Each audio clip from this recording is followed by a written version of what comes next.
Good afternoon, this is John Sharada. Today I'll be discussing questioning the curriculum. Curricular foci in American education. Just a general overview.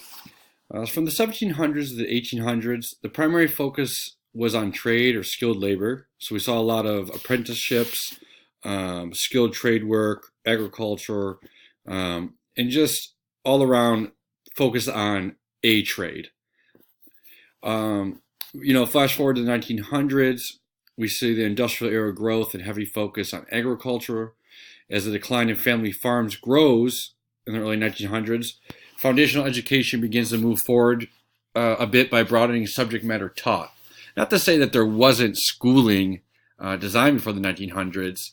However, as history shows, it really wasn't a steady flow of education throughout all of adolescence.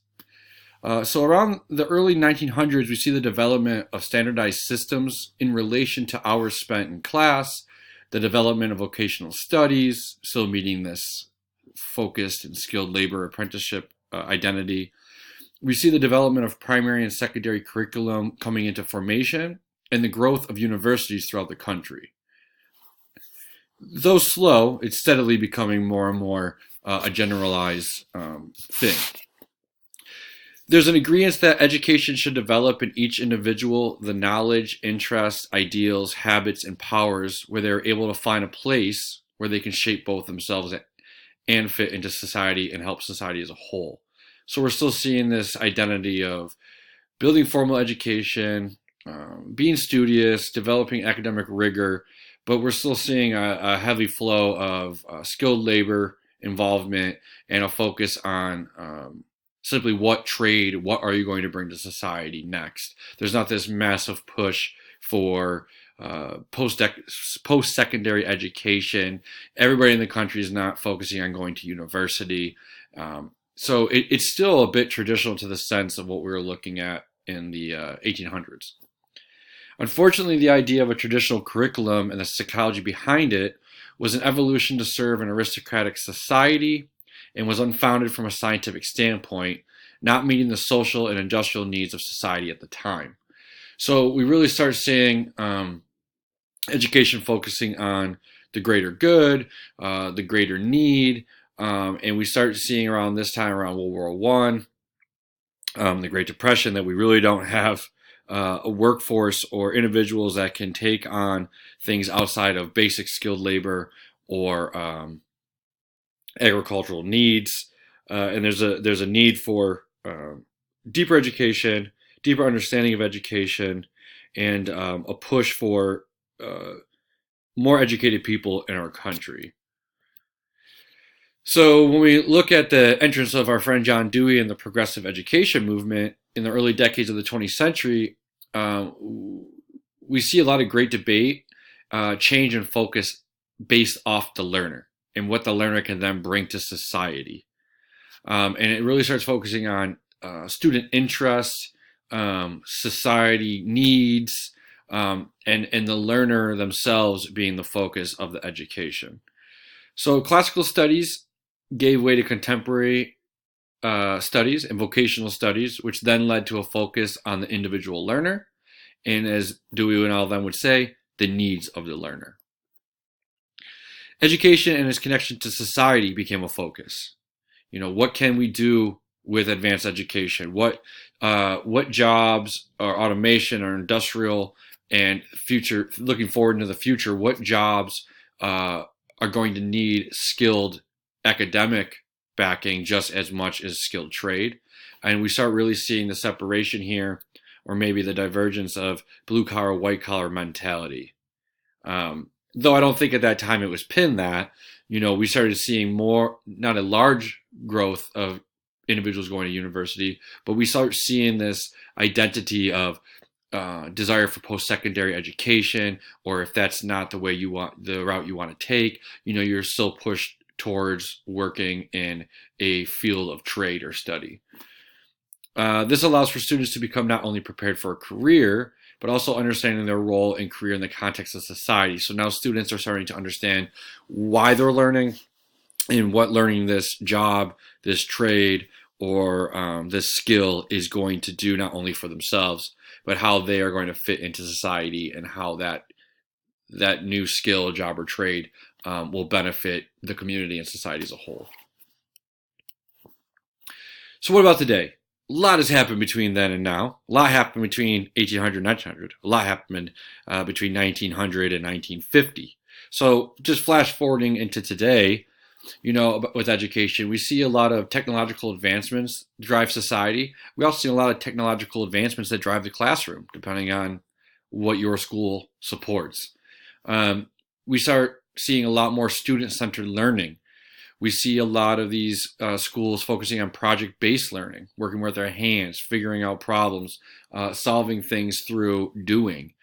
We've been studying and looking at implementing more career technical education opportunities that are also attached to vocational studies, but not truly in the same trade mentality. We're looking at work-based learning from not only educators, but also professionals before leaving your secondary education level. So we've definitely started to learn from our past. We're definitely looking to our future as a society.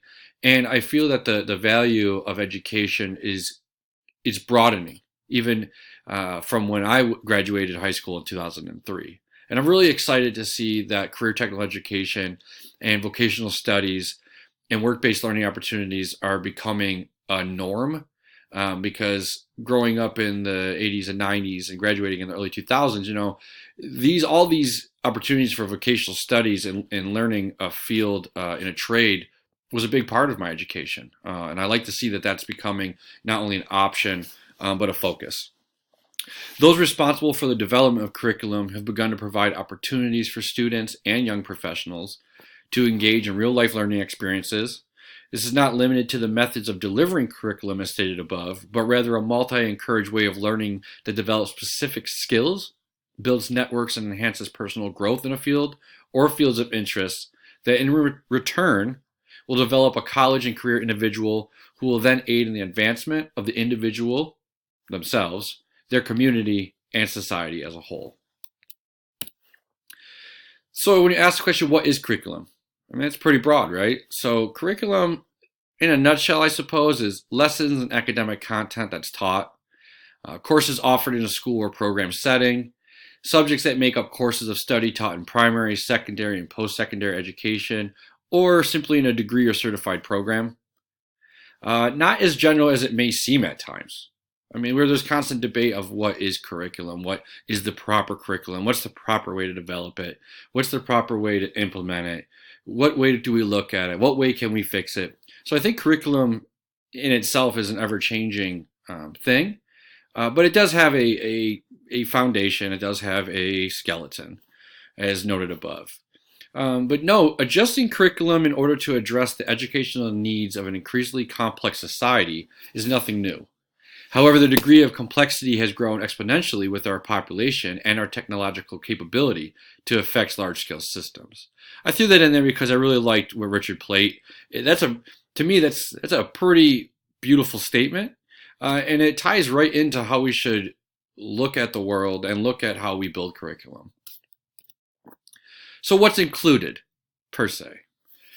Goals for student learning, specific content that will be taught, sequence in which content will be taught, instructional methods, instructional resources, assessments and or rubrics used for evaluations of content competency or mastery, assignments, worksheets, and projects that will be administered for specific content.